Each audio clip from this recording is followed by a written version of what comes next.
Attesa per il DPCM in arrivo nelle prossime ore, si va verso il coprifuoco alle 22 in tutta Italia e lockdown di 15 giorni nelle zone rosse. Zaia, non siamo in fascia a rischio, ma dobbiamo evitare di entrarci. Tamponi dai medici di base, il governatore duro sui contrari, c'è un contratto, va rispettato dalla FIMG di Treviso, un passo indietro rispetto a ieri, sì ai tamponi ma servono garanzie dall'ULSS.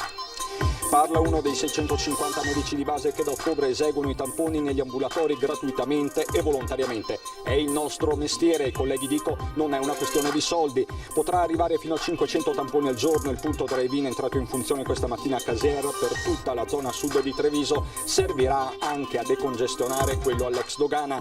Tragedia in serata a Treviso, 25enne si getta dal ponte del cavalcavia della stazione, il ragazzo muore poco dopo l'arrivo dei soccorsi, giallo sulle cause del gesto. Non solo Casale sul Sile, sacerdote contagiato anche a San Bugè di Preganziol, dove viene chiuso anche l'asilo parrocchiale, tracciamento tra i fedeli. Ricoverato in ospedale per il Covid, lo sfogo su Facebook dell'assessore di Resana Bellinato, caro Covid ti sconfiggerò, l'appello usate la testa e rispettate le regole. Giovedì a Roma i funerali di Gigi Proietti, a Treviso il ricordo delle riprese che nel 1972 lo videro impegnato assieme a Monica Vitti in un film girato in tutto il Veneto. Bentrovati, buonasera telespettatrici, telespettatori di Antenna 3. Sono dunque ore cruciali, minuti cruciali per capire i contenuti del nuovo DPCM che si attende in verità da giorni. In questi minuti è in corso l'ennesimo vertice di giornata tra regioni e governo. Regioni che hanno chiesto all'esecutivo una sospensione dei lavori per valutare il provvedimento. Già, il provvedimento cosa prevede? Innanzitutto il coprifuoco, questo sembra ormai certo, alle 22 di sera, questo su tutto il territorio nazionale. Stop anche agli spostamenti in area a rischio e ai centri commerciali nei weekend. C'è anche, e questa è la novità proprio di questi minuti, l'uso della mascherina, l'obbligatorietà della mascherina al banco per i bambini che vanno alle scuole elementari e per i ragazzi che vanno alle medie. Si prevede poi il lockdown per le zone rosse locali. Al momento il Veneto non rientra comunque in queste aree. Smart working ai massimi livelli possibili, 50% di carico sui mezzi pubblici. Queste le misure principali. Non si sa ancora al momento se saranno previste misure ad hoc per gli anziani. È il dibattito di questi giorni, anche dopo il tweet di domenica del governatore Toti, e su questo vi interroghiamo questa sera. Chiediamo il vostro parere con il sondaggio che sarà poi diffuso a Ring a partire dalle 21:15 in studio con Ferdinando Avarino. Lo vedete, fasce orarie per proteggere gli anziani, giusto? Questo vi chiediamo. Se sì per voi è giusto, il numero è quello verde 0422 162 6691, se no non è giusto, il numero è quello rosso 0422 162 6690. E proprio in attesa di questo DPCM oggi il Presidente Zaia ha parlato di un momento non facile anche per la pressione esercitata sulle terapie intensive. Zaia che poi è tornato anche sulla questione calda, caldissima dei medici di base. Sono giornate impegnative perché ieri abbiamo caricato 12 persone in terapia intensiva. Cito a memoria, oggi siamo già una decina a metà giornata.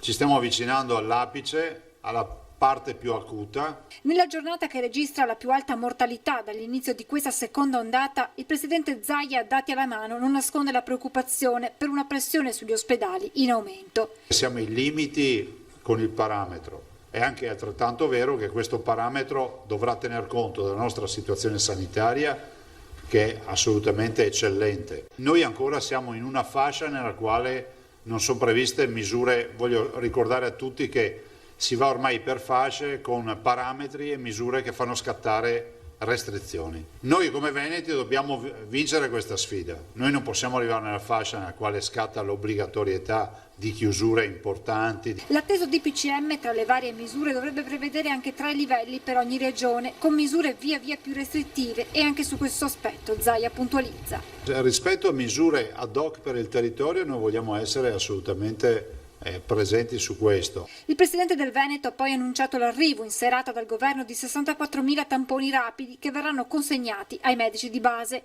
E a proposito dei dottori di famiglia, Zaia torna sulla polemica esplosa nelle ultime ore. È ovvio che la situazione non è facile, ma è facile per un medico ospedaliero operare nella terapia intensiva, nelle infettive? È facile per qualsiasi nostro operatore operare? I medici hanno massima libertà nell'attuare l'accordo, ricorda ancora Zaia. Se un medico decide davanti al piazzale di dire un'ora ogni mattina faccio il drive-in nel piazzale comunale, non è mica vietato. E se dice ma c'è la rugiada, c'è la nebbiolina, ci sono queste storie qua, c'è sempre la protezione civile a disposizione per mettere un gazebo per andare sotto con la macchina. Mi danno materiale gratuitamente, poi mi pagano perché viene remunerato 18 euro a tampone, mi dessero un pacchetto di tamponi per poter rispondere direttamente ai miei pazienti, io lo trovo una roba, a me sembra di buon senso. Dall'altra parte abbiamo 11.000 medici in ospedale che sono lì a testa bassa che lavorano. E ieri in serata era arrivato un ulteriore strappo da parte della FIMG di Treviso, che aveva parlato di tono arrogante e insopportabile del governo regionale. Invece di preoccuparsi del tono del Presidente della Regione, dicano ai cittadini se vogliono fare i tamponi oppure no. Fate come gli altri 650 vostri colleghi che sono andati a fare i tamponi gratuitamente. E io ho l'obbligo di difendere i veneti perché c'è una legge che dice che debbono fare i tamponi. E se non li fanno confermo che ci sarà l'azione disciplinare, ma davanti a gente che soffre, con il massimo rispetto che abbiamo per i medici di base. Ma vi sembra il momento di stare qui a dire che la regione usa toni arroganti? Ma ciappa i tamponi, va a fare i tamponi. FIMG di Treviso che in queste ore sta facendo marcia indietro. Un no per la forma più che per la sostanza, quello della FIMG trevigiana. Il giorno dopo l'altolà del segretario Brunello Gorini all'accordo con la Regione per l'esecuzione dei tamponi negli ambulatori dei medici di base, il sindacato di categoria ha avuto il tempo di esaminare il documento e di discuterne, ha deciso di aderire pur chiedendo una serie di garanzie. Di fatto la presa di posizione di Gorini ha prodotto uno strappo con la FIMG regionale. Quella che lei ha citato è la posizione del dottor Gorini e si vedrà. Gorini non riconosce il collega come rappresentante regionale del sindacato e replica. Certo, io parlo per Treviso e lui parla per Padova. Nei fatti, rispetto a ieri, anche per il sindacato trevigiano la situazione si è ribaltata, anche se la presa di posizione iniziale di Gorini è stata condivisa dagli iscritti. Ieri sera, in modo molto democratico, abbiamo fatto un'assemblea web alla quale hanno partecipato circa 300 medici. Poi è stata approvata la linea presentata da me come segretario. Io ho votato contro questo dispositivo per questo motivo. Primo, che non ho potuto leggerlo con calma, non l'ho potuto far vedere a nessuno dei miei con calma, va bene? Il tono era veramente arrogante, ti presento il documento, dopo 2 ore tu lo devi firmare, addirittura se non lo firmi ti licenzio, no? Cose che neanche la domestica dico io. Ma al di là dei modi, anche i medici della FIMG di Treviso hanno deciso di eseguire i tamponi. All'ULSS si chiede però di fornire test e kit completi. Quindi noi vogliamo chiudere con l'azienda un protocollo di procedura di come si deve fare e stabilire anche dei criteri in armonia con l'azienda di quali siano i requisiti che deve avere uno studio per poter essere sicuri di poterlo utilizzare per fare questi tamponi. E risponde punto su punto l'ULSS 2 con il direttore Benazzi. I 3 punti che loro avevano sottolineato per non fare il lavoro, non esistono, per cui io mi auguro veramente che quando li incontreremo questa settimana loro diano la massima disponibilità a fare i tamponi. I punti della polemica sollevati dalla FING di Treviso semplicemente non esistono per il direttore Benazzi, che guarda al prossimo rendezvous con i medici di base. Primo, dice Benazzi, gli spazi fuori dagli ambulatori saranno messi a disposizione di tutti quelli che ne faranno richiesta. Secondo, disponibilità massima anche per la loro sanificazione. I sindaci sono disponibili a sanificare a fine giornata gli spazi. Altro capitolo, i DPI, quelli che non arriveranno da Roma saranno integrati dalla Regione. Questo è l'impegno della direzione, che risponde anche alla critica principale del sindacato, secondo cui la Regione non avrebbe rinforzato gli organici del servizio di igiene. Io credo che forse loro vivono in un altro pianeta in questo senso, sono su Marte, perché la gestione della pandemia è stata fatta benissimo alla Regione Veneto. Non a caso siamo quelli che fanno più tamponi, quelli che tracciano di più e che mettono più persone in isolamento. E ci sono medici di base che già fanno i tamponi, ne abbiamo incontrato uno.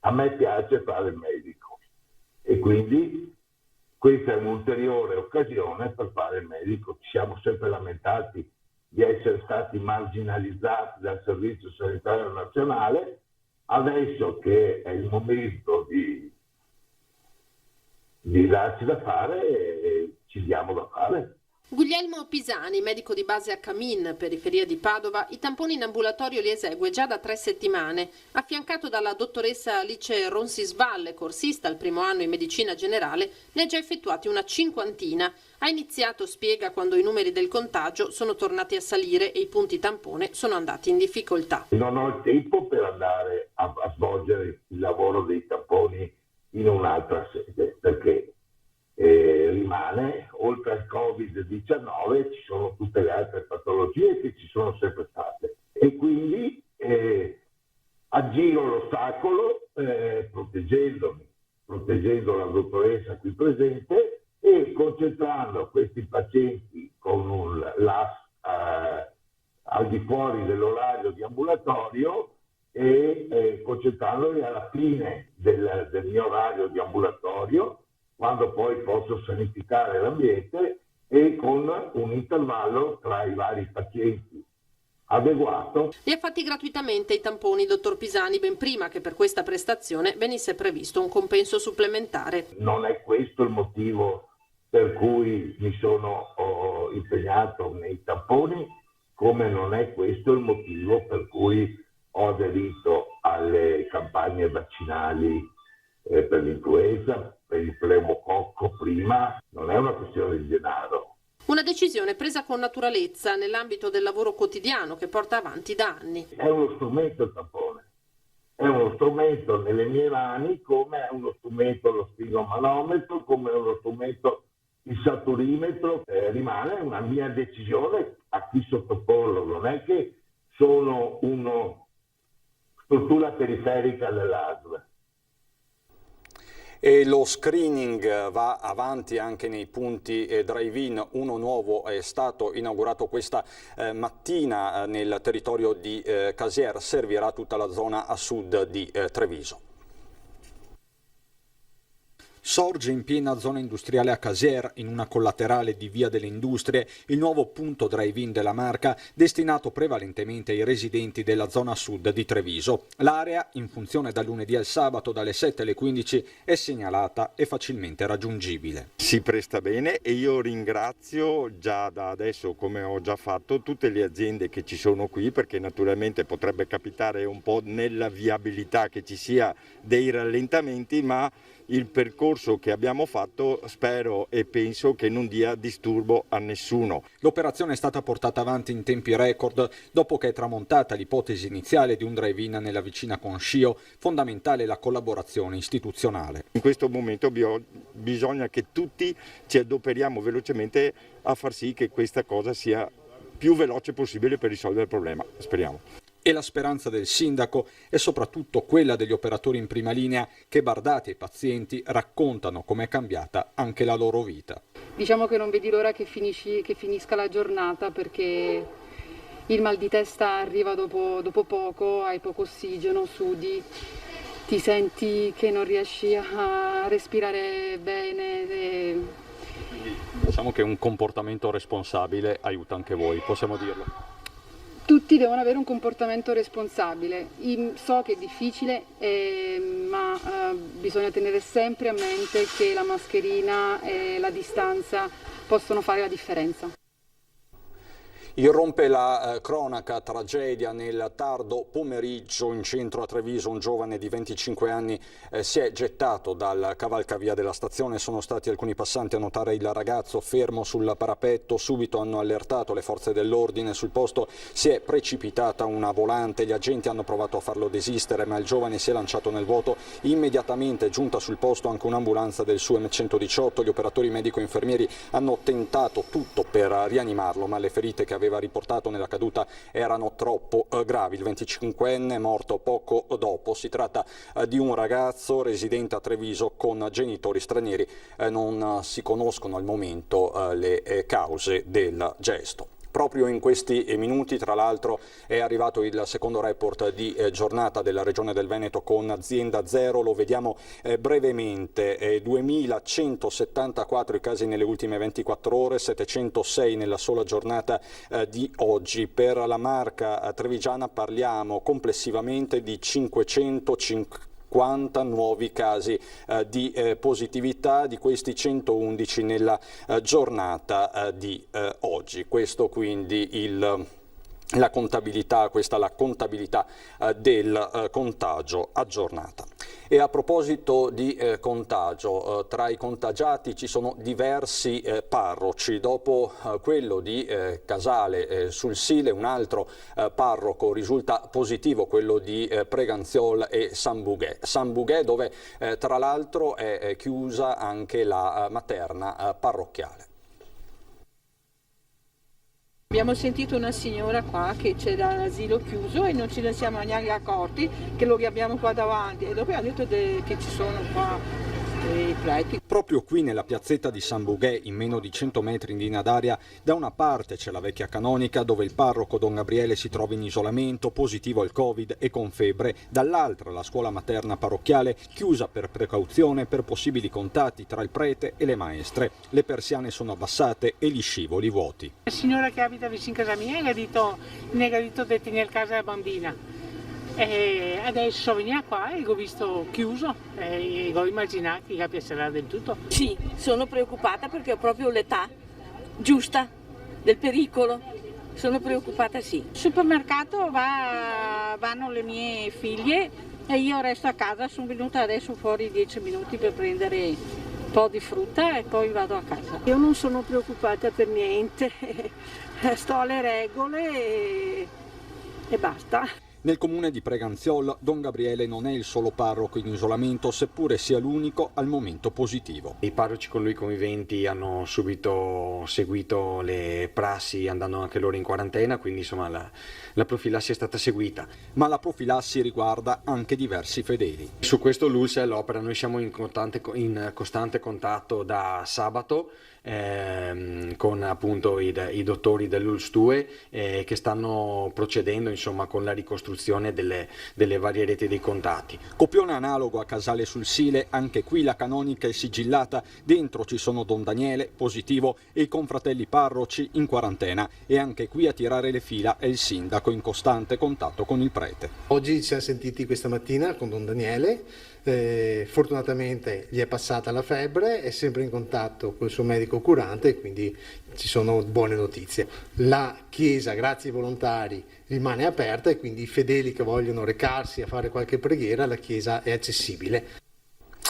Vi leggo adesso un post davvero significativo che ha fatto il giro del web. Caro coronavirus, sei arrivato silenzioso in maniera subdola, mi hai contagiato, fa niente, passerà anche questa. Dopo giorni con febbre altissima mi hai fatto rimanere senza respiro, sembrava di avere il fuoco nei polmoni. In ambulanza sono venuti a prendermi, una brutta sensazione. Adesso mi ritrovo in un letto d'ospedale. Inizieremo questa cura e sicuramente ti sconfiggerò. Con un post su Facebook, l'assessore all'ambiente del comune di Resana, Matteo Bellinato, racconta così la sua lotta contro il coronavirus, i sintomi fino al ricovero in ospedale. Bellinato poi lancia anche un appello a tutti a fare attenzione al lavoro, ma anche con gli amici. Il Covid non conosce età, le parole di Bellinato. Cambiamo decisamente argomento e parliamo di contributi alle scuole paritarie. Noi non vogliamo che i nostri bambini, i nostri ragazzi paghino un conto troppo salato per questa pandemia, e quindi l'impegno che ci siamo presi è quello di sostenere le scuole paritarie. Casugana rinnova i contributi alle scuole paritarie per il biennio 2021-2022. 1.700.000 euro la somma stanziata a beneficio delle 18 scuole per l'infanzia presenti nel comune, frequentate da quasi 1.400 bambini. Altri 200.000 euro invece vanno ad integrare nell'anno in corso il contributo straordinario già stanziato per l'emergenza Covid. Servono a mantenere un servizio di qualità e di eccellenza delle nostre scuole paritarie. Se il nostro contributo aiuta anche a salvare certe strutture, ne siamo solo che fieri. I 4 mesi di serrata avevano messo in difficoltà finanziaria le scuole dell'infanzia, in alcuni casi arrivando a pregiudicare la successiva riapertura, perché sanificazione, adeguamento degli ambienti e aumento del personale hanno costi non trascurabili che rischiano di far lievitare le rette. Dobbiamo necessariamente, se non abbiamo entrate maggiori, dobbiamo necessariamente aumentare le rette.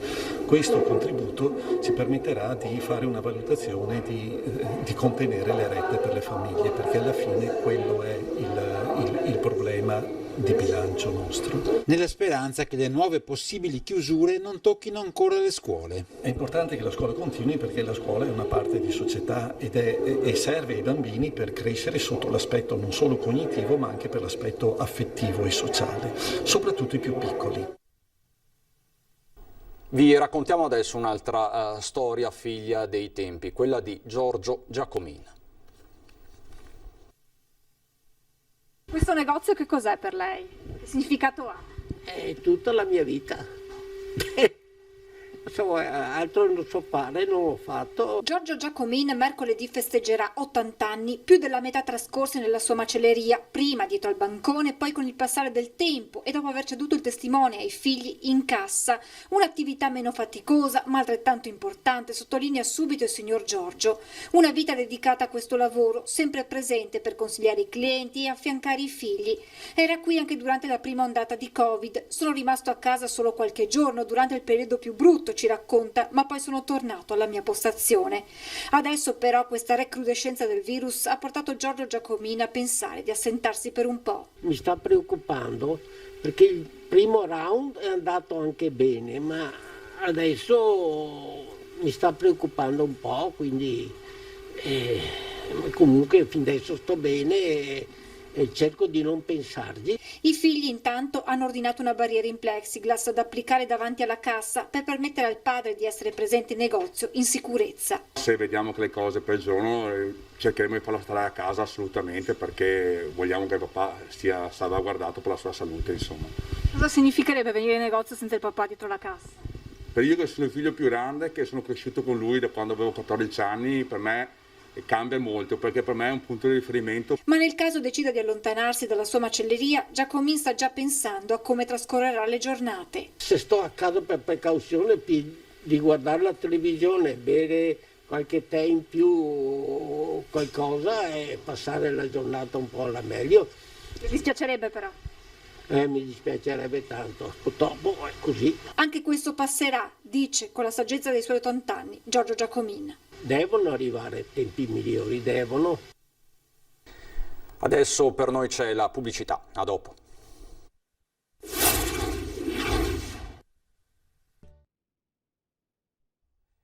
Di nuovo in studio per parlare di politica e delle imminenti elezioni provinciali a Treviso. In via Via Caldibreda si respira già aria di elezioni. In un clima sicuramente non facile come quello attuale di emergenza sanitaria, si stanno allestendo i seggi seguendo tutte le normative anti-Covid e a meno di un mese è iniziato già il totonome. Fra i candidati papabili il presidente della provincia uscente per il centrodestra Stefano Marcon. Io ho dato la mia disponibilità a fare un ulteriore mandato come presidente della provincia, ora deciderà la politica, anche se devo dire che ho già avuto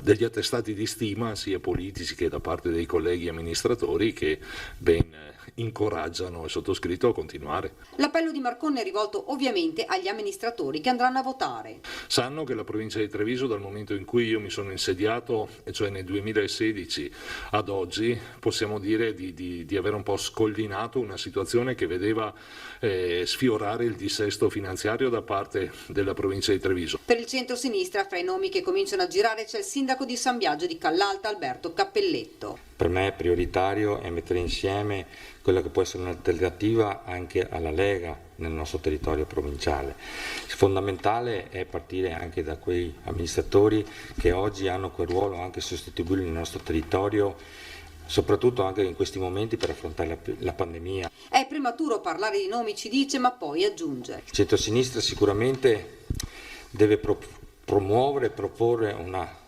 squadra, una proposta politica che guardi soprattutto a valorizzare l'esperienza. Le elezioni si terranno il 13 dicembre nella sede di Sant'Artemio. Si tratta di elezioni di secondo livello, a votare saranno sindaci e consiglieri dei 94 comuni della Marca trevigiana. Le liste verranno presentate all'ufficio elettorale domenica 22 novembre.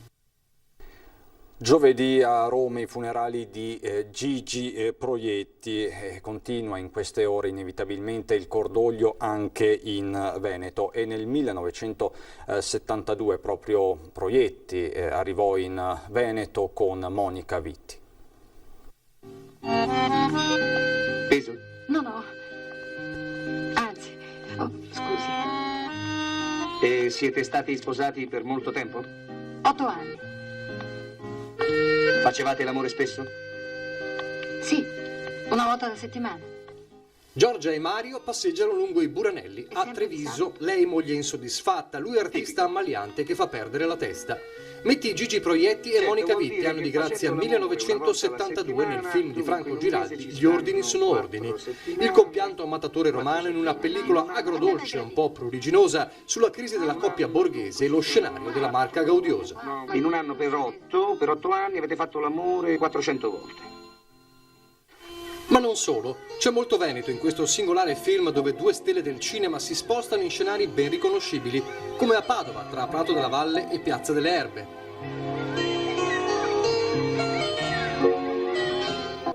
O lungo il litorale di Sottomarino. Lei moglie che non capisce più il marito e sente voci nella testa che le dicono di tradirlo, tempi di liberazione sessuale. È anche l'occasione nella passeggiata trevigiana di apprezzare ancora una volta l'istrionismo del grande Gigi Proietti, omaggiato anche dal Veneto in queste ore di cordoglio che precedono i funerali giovedì nella sua Roma. Dico, se uno ha voglia di fare l'amore, uomo o donna che sia, basta dirlo, non è mica un dramma, che bisogno c'è di fare l'ipocrita? Io lo dico a te e tu lo dici a me, no? Andiamo adesso a Belluno.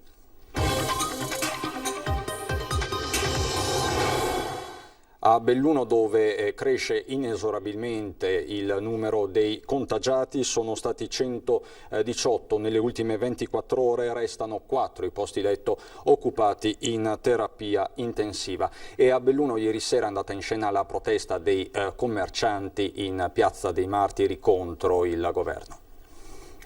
Il primo lockdown è stata una mazzata per tutti ed era solo primavera, ora più di qualcuno rischia di chiudere definitivamente. Il clima del dissenso contro i provvedimenti del governo volti a contenere la diffusione del contagio da Covid-19 si surriscalda. I toni a Belluno sono duri ma pacifici. La necessaria attenzione alla questione Covid non può e non deve significare morte sociale, morte culturale e morte economica. In Piazza dei Martiri, mezz'ora dopo il coprifuoco delle 18, si sono radunati a centinaia. La cosa sbagliatissima che ha fatto, secondo me, il governo in genere, è fare un lockdown senza avere i fondi per poterlo fare. Cioè non puoi pretendere che una persona chiuda se non ha commesso un reato penale così su 2 righe. Visto che il problema c'è, le decisioni dovevano essere più dirette, più concrete e più precise. Assolutamente sì, siamo 27.000 agenti iscritti a ruolo nel Veneto e siamo ovviamente tutti in difficoltà, nel senso le incertezze che il governo sta propinando a più parti non aiutano certamente a programmare il proprio lavoro. Ci dispiace che le persone in regola siano sacrificate e che si rischi di fare un danno peggiore lasciando i nostri ragazzi in giro. Tra i presenti i titolari delle aziende di trasporto privato e delle agenzie di viaggio. Per il nostro settore la via d'uscita sarebbe una collaborazione con l'azienda pubblica di trasporto locale. Oggi cominciamo a toccare sul filo, praticamente fra 2 mesi noi siamo chiusi, praticamente dobbiamo chiudere totalmente. Buona parte delle richieste consegnate a Palazzo Rosso sono condivise dal sindaco Jacopo Massaro. Noi dobbiamo fare un patto con gli imprenditori che in questo momento stanno scommettendo e stanno investendo per controbattere i grandi problemi legati al Covid. Non possiamo invece permetterci di avere gli imprenditori che sborsano dei soldi per adeguarsi alle norme igienico-sanitarie e poi improvvisamente, senza nessun preavviso, sostanzialmente si trovano le serrande chiuse. Massaro dice no alle strumentalizzazioni politiche da qualsiasi parte esse provengano. Abbiamo bisogno, spiega il sindaco, di mettere a fuoco quali sono le reali necessità per far coesistere esigenze di carattere sanitario, economico e dello sviluppo del lavoro di ciascuno di noi. A Feltre misure a sostegno delle attività produttive chiuse causa Covid.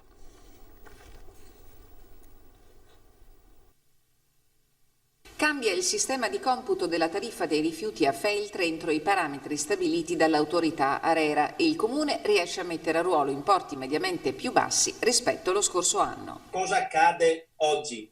Accade che il gettito totale richiesto ai cittadini di Feltre in sostanza anche con l'applicazione di ARERA rimane invariato rispetto all'anno scorso. A parità di nuclei familiari dell'anno scorso sostanzialmente uno sconto di 1, 2, 3 in base alla composizione del nucleo familiare, mentre a parità di composizione di ditte rispetto all'anno scorso un più 6%. Ai conteggi presentati nel piano approvato dal Consiglio Comunale andranno sottratte le scontistiche previste a titolo di ristoro per la restituzione dei composter a chi utilizza l'ecocentro comunale e quelle per le utenze costrette a chiudere causa Covid nel periodo dal 1 marzo al 31 maggio. Paradossalmente per noi il servizio è aumentato, nel senso che il servizio è un servizio completo di sistema di igiene ambientale, quindi dove la raccolta del rifiuto è una parte.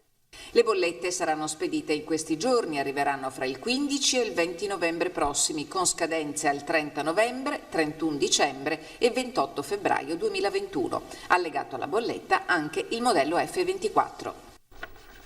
Vincenzo Marinese, presidente di Confindustria Venezia Rovigo, Andrea Ferrazzi, senatore del Partito Democratico, Roberto Marcato della Lega, Marco Bonet, giornalista del Corriere del Veneto, gli ospiti di Ferdinando Avarino questa sera a Ringa a partire dalle 21:15 su Antenna 3, dove ci sarà anche l'esito del sondaggio che vi stiamo proponendo questa sera. È davvero tutto anche per oggi da Treviso e Belluno. Non ci sono aggiornamenti, adesso ci sono le previsioni del tempo. Grazie per l'attenzione, buona serata.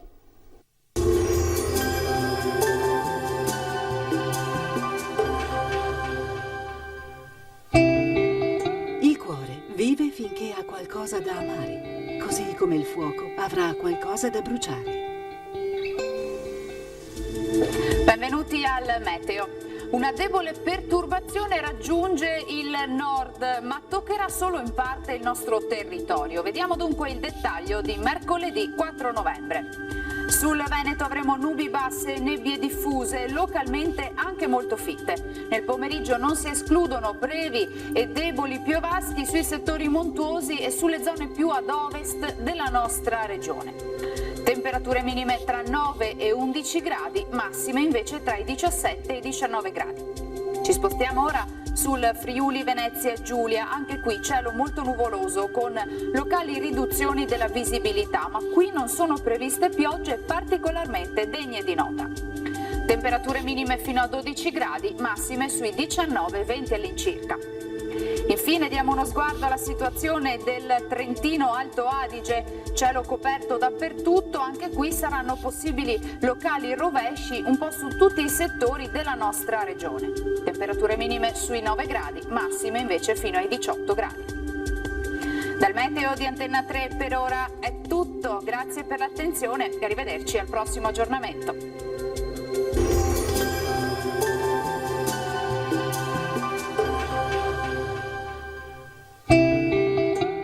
Il talento è scintilla, il genio fiamma.